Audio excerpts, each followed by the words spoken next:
आज हम axis bank के टारगेट के बारे में बात करेंगे। जो भी बड़ी एजेंसीज़ है उन्होंने टारगेट बताया है। Q2 के बहुत अच्छे रिज़ल्ट आए। गोल्डमन ने बताया कि एशियर को बहुत अच्छी रेटिंग दी है।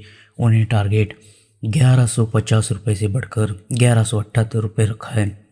HSBC ने 1200 रुपये रखा है। कोटक इंस्टीट्यूशन ने 1100 रुपये रखा है। और सबसे लोकप्रिय सबसे फेमस कंपनी ने JP मॉर्गन ने 1250 रखा है। न्यूमेरा ने 1150 रखा है। सिटी ने 1170 रखा है। तो ये शेयर बहुत अच्छा परफॉर्म कर रहा है। बहुत पुरानी बैंक है, बहुत अच्छा बिजनेस कर रही है। आपको क्या लगता है? कमेंट में आप ज़रूर आपकी राय दीजिए। मुझे भी लगता है कि ये 1200-1300 तक तो आराम से जाएगा, क्योंकि कंपनी बहुत अच्छा कर रही है।